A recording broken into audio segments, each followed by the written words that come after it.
saa 3 bwa mbere bwo Hansi Flick yatangarije ko agiye kugarukana abakinnyi biwe hari mu witwa Gilles Olivier Koundé ndetse no witwa Ariane Robert kongera ko mwenzetu Eric Garcia ko abakinnyi bose agiye kubagarukana muri SWAT aba n'abakinnyi biyo beza ku nimero 2 no ku nimero 3 mu gihe kandi yanamenyesheje ati nivyo ndabura Raphinha ariko umugabo witwa Marcus Rashford ndacamufitiye icizere gikomeye cyane jewe nuno hari munsi n'ibinyamakuru nabonye ngo vyavuze ko ashobora kuba kiri karagaragaza amahigwe y'uburyo agomba gusubiriza umugabo witwa Raphinha akavugwa Marcus Rashford nka piyo ya mbere piyo principal kuri 80% akavugwa Firmino Lopez ngo yorongikwayo ariko kandi ngandika y'amakuru nabonye cyavuze ko ngo ashobora no kuba mu mimenyerezo yapimye umugabo witwa Gavi Pablo Gavira erega Gavira muri iriya nimero Yabeno sinibaza ko aragira mu rukino nkuru gukina mediana 4 erega Gavira mufise mu kibuga sindamuhara nko mu winga iba ari mediane y'abantu bane ariko ibi tout simplement undashoboye kwinyavya ubamfu waraba umwanya munini Lopez niyo kinira ubamfu gusumba Gavi ndatinya kubera Lopez abangutse avuga izo possibility zitatu ariko possibility ya mbere ishoboka guys ku bice vyinshi ni possibility ya Marcus Rashford ruriya ruhande aruca ko kandi mu buryo buri clear ari umukunzi wa Barcelona nompa umufana yitwe ko ari umukunzi wa Barcelona atari convaincu n'ugwego rwa Rashford ntidutahurana ikintu je nemeza nuko bwa mbere nduba cyane ibintu vyarivyo byose Afrika gerageje nuko probablement imyimenyerezo ntayiravye ndavyo yagerageje mugabo yiza kuba nka match ya kivandimwe nkabona ko yabigerageje kuri Gavi nari kumenya ati ari ikintu umugabo ariko arategura of course bivuga ko mu mimenyerezo yagerageje possibility ya gatatu yo kinisha umugabo witwa Pablo Gavira kuri rero kandi ifo kugira ama alternative yose ko ari igiye plan A yanga plan B kanga plan C cyane kuko no munsi naje nawagara kuri cuvuze bujyaza kirakomeye kuko still nagenda abona uyu mugabo ari binagerageza ikintu basi ya nuko akuze mugabo bundi yaba gibise nka kare imyaka nka 10 cyangwa 15 imbere nk'ibi vya Carlo yobaye mu vrai bricoleur yona yimenyereza imyaka 10 iri imbere bari batama mu Bwongereza ba aya uriya mudagi nabonye abadagi bisubira ko cyane abadagi oya niye bona tagifise ingufu zo gutanga ivyo mwahora mu mwiteze ko bikwiye oya mazino erega bazino ko bavuga ko Budagi ngira n'umwana Barcelona ishaka ko equipe ya nyuma amenyereje mu Budagi ngira n'umwana waha bari umushinga nta ya n'ubundi Barcelona izobi ya nyuma ko ku myaka 61 yarabivuze ko nta n'ubuzi imyaka azimenyereza kakananira ndigi Landry akazi ka Barcelona goye burya sako kuva ku Katagwa silence yo gurumukenye mwiza ushatse bagutuma Ligue des Champions bayigutumanya umwana wo muri academy ya La Masia ako kabayemwe imyaka 4-5 nubwira amahirwe ko waratwaye Ligue des Champions inshuro imwe niburi ubushaje bugiye aso Sosthene turetse n'ibyo na stress z'ubwazo abandi erega nawe urire na Pepe uno muserekera tuko ngo vyasigitawe yagitaye yahawe miliyoni amajana kandi afise carrière y'imyaka irenga 15 nawe yitwa mumenyereza Slot no musi n'ivyo biranse mugabo on sait jamais ko eje mu mwaka uza atagupangira kipe nziza kandi cyane muto we rimba Klopp yagezana kubitwa bavuga atahano City kiri ngaho kwatwara igikombe biragoye Madrid kirere gutwara Ligue des Champions biragoye ariko yari nabaciye mu gihe myaka twara kimwe handi agatwara ikindi mugabo bikarangira giye wowe uri Slot uri Flick imyaka nitwa kuyikonta kandi turetse n'ivyo Hazard sinaza ko Flick no mwaka bagutwara Liga kwa Barcelona no bisanzwe tufate nk'uno mwaka abuze Champions League ntagera aho yifuza kugera equipe atacu yamuhaye equipe yose yamusezera ni deception sivyo mu mwaka uza haraza kuba amadute gusubira gufata equipe ya Barcelona itamugarantiza sikibazo kuko Barcelona yo kugumana na Flick nabura Champions League nibisanzwe abo kuri Flick wenyine byose bashaka bakabibura kuri Flick wenyine ariko amaze kongeza amasezerano se bisobanuye iki wowe nyine umaze kubona ko muri projet hari ivyo ushaka kugira ko muga equipe idashaka gufasha kubigira ko ntushaka kuvuga ati okay on résil contrat ndagiye narijya ari mamenyereza badahembwa amafaranga menshi cyangwa gasezera ni gusezera bisobanura ngo ashobora kumva ko afise ayo masezerano canke se ukuntu rapport yambwiye ati twihanganire 2027 tubanze tugere ku osome ya campaign tuyuzuza hanyuma izo roveni zinjire iyo 2027 akayihanganira par exemple akaba mu mwaka mugabo n'ubundi ntaronke Champions League exigence ziwe n'undi equipe itazubahirije sinaza ko yoba mva mu mwaka wa kangahe wa gatatu. Naho rero ariko ndaza nkacavuga ngo tuje kuri tapi vert urabona ko probable lineup zerekana ko Joan Garcia zo bari mu igori nk'ibisanzwe ko Barca na Martin izina rya Gerard Martin bagakina mutima defense, Eric Garcia akina kuri 2 kuri 3 Joao Cancelo, Marc Bernard, Pedri na Firmino Pez hagati mu kibuga ya Marouane n'ubundi Rashford, noneho Lewandowski ngashobora gutangura n'ubundi kuko iyi periode tugezemo ni maturité gusumba biriya bintu vya Ferran Torres ubona atashusho bigira bindagurika iminsi yose utsindi gitsindo kimuga cumara match 15 atakindi utsinze. Mugiye kwande gwatetswa Madrid dufate ni Joan Musso n'ubundi mwigori, Ronaldo na David Yanko mutima defense, Matteo Ruggeri kuri numero 3, Molina kuri 2. uriya mwana yaravunitse Marc Pibir. Marc Pibir se ari kandi umenye ko umugabo azwi izina rya Orientalis Spandi. Hagati mu kibuga ari oblige guca tanguza Baena muri mediane ya batatu bakikujwe na Lookman ndetse na Juliano, mediane irimo Griezmann, Koke ndetse na Alex Baena, noneho Julian Alvarez agira Gute akataka. Bisanga bwa mbere kurande gwatetswa Madrid kuri tapi vert hari uburyo formation bigomba guhinduka. Bugi ivyo bari bamaze mu minsi bakina 4-4-2 ukuntu Koke wakwisanga hagati ari kumwe na umusore bariko barakina na kenshi hagati Johnny Cardoso bagakina na ko Cardoso na wari suspend bari bamaze igihe ari Johnny Cardoso na Koke erega nabonye ngo na Sorofu ntari Johnny Cardoso na Koke Sorofu ntiyabari basanga ntiyabari mu gusera gihugu ashobora kuyagira imvune ari Johnny Cardoso urabona uburyo horakina na Koke ukabona ko Cardoso arakuvra cya kibanza cyazwe na Barrios, noneho Koke numwe mu bakinyi bariko bararetrouva forme zabo hakiyongera ko experience bagaca bakizwa na Juliano Simeone afise iyo ritme yo gukina match DDB jusqu'à la fin adagaze. Kurundi ruhande ukabona witwa Ademola Lookman il est capable, nubwo jewe ngifata ko ashobora kuba hari ibibazo bikimuseka nuko tout simplement maze kwisanta nko mu grand joueur mugabo Lookman ntaraba Lookman twe tuzi muri Atalanta Bergamo hari ubugizi inkino zikomeye akina 45 minutes ku mutama 60 tukamurondera ukamubura. Noneho imbere yabo urabona ko hari ukuntu ariko akina Griezmann na Alvarez tukarongo kono Griezmann agaruka hagati mu kibuga haba muri recuperation haba mu organiza haba mu gutanga assist tukabona ko biramuyo liberté mugabo ku munsi wejo barisanga ku bice byinshi kwijana Atletico Madrid bahindura formation bakine muri 4-5-1 deja rero rigomba guhinduka ni wenseramo kandi Baena gore ko nakundi bafise bari bugire Baena agomba gutangura mugabo Baena nawe kuva avuye kwa Villarreal kwa Atletico ntaraba Baena wa Atletico ntaraba Baena Atletico yiteze mugiye kwa Barcelona dufata karori kuri 11 baza kwarinya bwa mbere baza ko bari muri formation yabo ikigira kabiri baraza kuba bafise abakenye bamaze igihe bariko barakina na absence yabagiye batandukanye usivye izi nkino zire zitanu zeruka ubona ko bari bamaze gutangura gusavura ubwo buryohe bw'umugabo yitwa nde Rafael Diaz Beroli mugabo namusuravye diwo ya Pedri na Bernard bamaze kunywana nubwo ufise de honga bari indi experience mugabo bamaze kunywana kandi wibuke ngo niveau offensive Barcelona yafisha ifise umwana yitwa Marc Bernard twarabonye ko iyo bagufashe Bernard ara contribute cyane offensivement gusumba uko de honga yobikora ariko kandi turibuka ko iyo ufise de honga we nawe aralibera Pedri cyane canke Pedri yatakaje umupira bayumva we hari uwundi mugabo amuremesha gusumba kuno munsi Pedri ariho pressure cyayishaka ari kumwe na Bernard tureze nivyo iyo de honga hariho nakazi Pedri defensivement kamagabanuka kuzinzi ko urukabona iyo akinanye na Marc Bernard aramuribera we kabari wakinira inyuma cyane bien sûr akaba aguma ajuye role mugabo ku bice byinshi kwijana Barcelona bara muri formation yabo bafise abakinyi n'imiburi ku bice 90 kwijana mu nkino zine zitanu zero kubona ko bakinanye kenshi gashoboka avec rero iyo message bajanye kuko bazokina match bazirezirite ya Madrid inyuma yabo ariko kandi baraziko qualification ya UEFA Champions League itaronderwa ku kibuga iwabo gusa mugabo kibuga iwabo basaba resultat ariko bagiye kuri abati hahantu twatsindigwa twakubitiwe uko bukeye nuko bwije ibitsindo bine abantu bakadusuzugura tukitwaza ibyo bakina ibindi bigiye bitandukanye birashoboka ko hamwe tutoba twarakinye match nziza zoja kwarondera qualification rero je n'ubundi norangiza nemeza ko Barcelona still ndavyo mumenyereza abakinyi cizere babifitiye n'ibindi na stade ya Real Metropolitano jemba mbona atacu Atletico Madrid yo ikangisha equipe ikomeye Barcelona still kuri je igiye kwa Frontino match ari mu favori Barcelona igiye kwa Frontino equipe ari mu favori ino match ari mu favori comme d'habitude nakubwiye iyo ngiye kwevariwa kahise ka hafi mu myaka nka 10 imbere ya Barcelona Atletico ndayifata nka Sevilla rimwe na rimwe iyo yicaye akuye kuri Barcelona ryabaye inota rimwe baragabuye cyane mugabo duvuze factor itwa gutsinda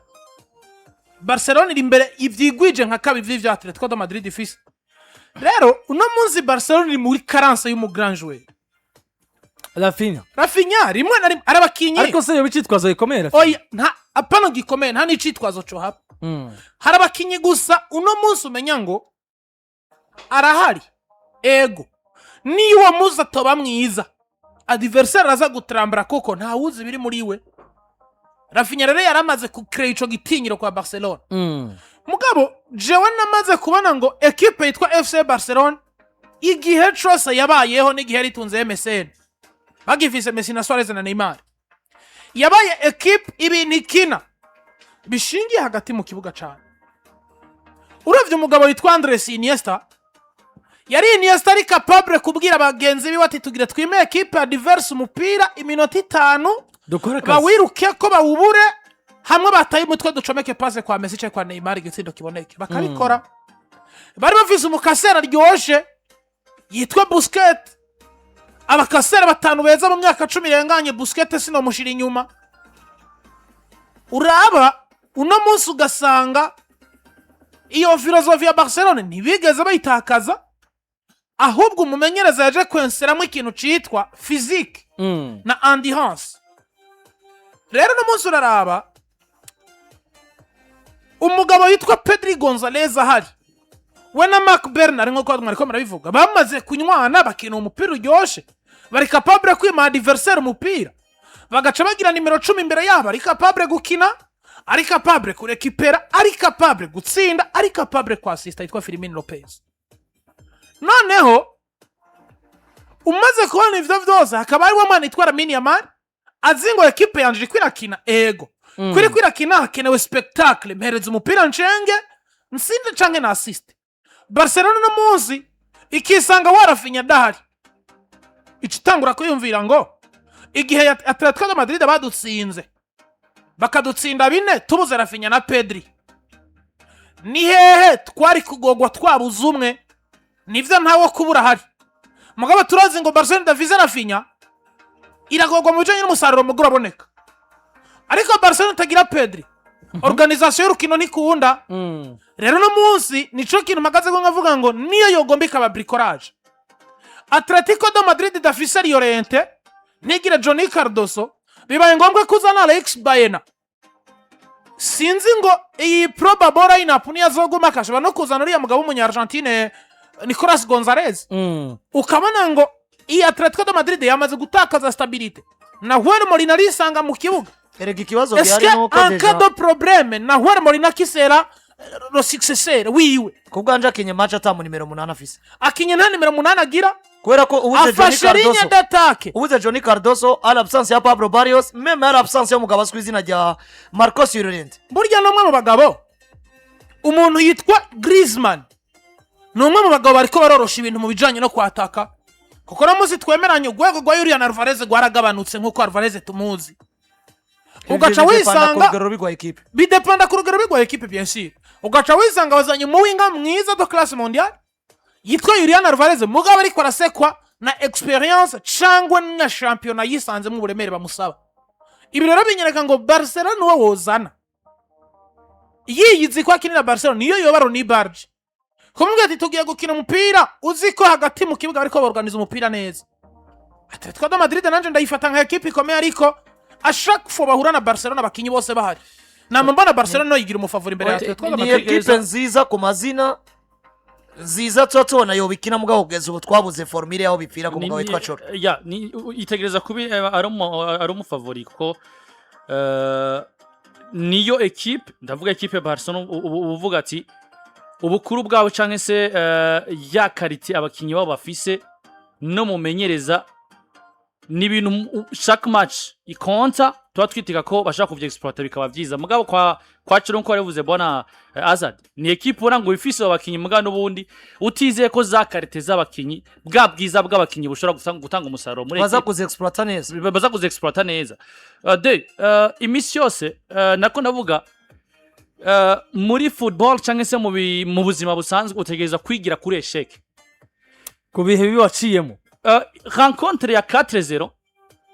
match ya Copa del Rey nimba Afrique yarize nivyo nubundi yari Arababaza y'umugabo bitwa nawe na Raphinha Raphinha yarafise mugabo no musi nemeza ariko ngo kubera na Pedri ntawarari Pedri yarahari Pedri yarahari kiyagiye sivyo kuko no musi ikintu twumva umengo twogira ko ubwo bani absence ya Raphinha kuko ejo namye ngerageza kuraba zimwe mu nkino Barcelona ikina idafise Raphinha match ya 4-0 nawe oya Pedri ntiyarahari Pedri ntiyarimo yarafise muri mediane Casado de Jong n'umugabo Firmino Lopez ari makinyi basoza kirikare Raphinha ni watarari eri ateretse ruri Ronde Daniel Olmo Torres na Neymar yesiruma ngo yarabuze Raphinha nande na Pedri gusa no musi Pedri arahari nako ndavuga ati nivyo umukinyi mwiza wa chance umukinyi mukuru wabuze muri match nkizi zikonta hari icyo utegereza kubura namye ndaba Barcelona na ifise Raphinha na Barcelona idafise Raphinha hanini tukona kuvuga ko ikintu ca leadership mu kibuga mugabo kandi tumenye ngo hari n'uburyo pressing ya Barcelona au niveau offensif igabanuka badafise Raphinha ariko ngarutse kuco nako ndavuga dutegerezwa kubona ko nimba match ya 4-0 Arababaza dose grand joueur cyangwa se abakinyi abayiteze ko byinshi Flick yoba yarayigiyeko kuko ino iraza kuba dufate nk'ubyo yaba ari match uvuga ngo ni match ya nyuma kuri Wanda Metropolitan bivuga ngo jewe nka Barcelona biroroshe kuyitegura uvuga ngo ni resultat imwe inkura hano hama nkabandanye bagamenye ngo Atletico Madrid kagutsindira kuri Wanda Metropolitan witeze kugaruka muri Champions League bivuze neza ati izi nkino zitatu za Atletico na Barcelona zishobora gukura mu ngabo bitwa Flick Atletico niyagutsindira kuri match ya yejo witeze kugaruka inyuma y'indwi kugira kuri Wanda muri Champions League wewe banje kubakira ni motivation ku adversaire kuko Atletico BS iravuga ngo okay ivyo dukora byose muhira iwawe turi capable yo kubiramvera ndongo yo gutsinda ko tumaze kubona ko ari inkino zibiri twatakaje bisobanura ngo match yejo turaraba eske Flick match ya 4-0 kuri Wanda Metropolitan aussi muri Coupe du Roi hari cyo amusigiye nk'iciko 2 igituma nubundi utegeza kuba favori ugiye kurondera byinshi gusoma iby'umu adversaire wawe aja kurondera kuko ino ni match ya La Liga izo bitandukanye na match ya Champions League kuko Barcelona na Atletico muri Champions League amahigo rangana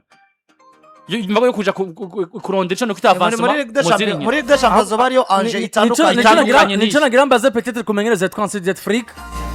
akatwava shwazi akavuga ati jewe peut-être ku munsi w'ejo ndavyihorere hama ndindirize oya izi match zose zifise anje ikomeye kuri saison ya Barcelona gusumba uko nka Atletico iyi match kuko abantu hari nk'abafana abanya Barcelona bakomase kuri zimwe mu mbuga zikunda kwareka mu kuri Barcelona cyane bavuga bati gusezererwa na Atletico de Madrid encore une fois muri Ligue des Champions bariko kudukorera muri Copa del Rey ko tuma twumvura urukino rwo kumunsi turutakaje ariko twabasiza muri mugabo tugifise peut-être match naho twosigara ari 1 point muri championnat tugifise match tuzohura na equipe yitwa Real Madrid hama twe tukihura peut-être tukaba affronter ariko kandi imbere ko duhura na Real Madrid naho uzi bizaba byaramaze ivyo kandi ho on va rester abambere erega kandi il faut pas aussi yo bari muri elimination directe kandi batwerimenye mu kindi gikombe incuro ya kabiri no sezo ego no faut aussi ko ino match ya Real Madrid na Mallorca tutoyita insinzi of course hari n'ubundi ishobora kuvamwe ibindi resultat mediocre kuri Madrid bivavuriza Barcelona rero kandi hariya naho bona tsindwa kubera ko ari ndwi ya 30 ugisigaranye nkino 8 kandi mu adversaire muzohura nko kubivuze je ndabona ko utakaje muri La Liga wowe ufise amahirwe yo kwirolanga mugabo muri Champions League c'est la fin de la saison ni ibintu bibiri bitandukanye mugabo ni match zose zifise anje ikomeye kuri Barcelona kuko wowe usezereye Barcelona witwatetswe muri Ligue des Champions nuko Barcelona ibigusezereye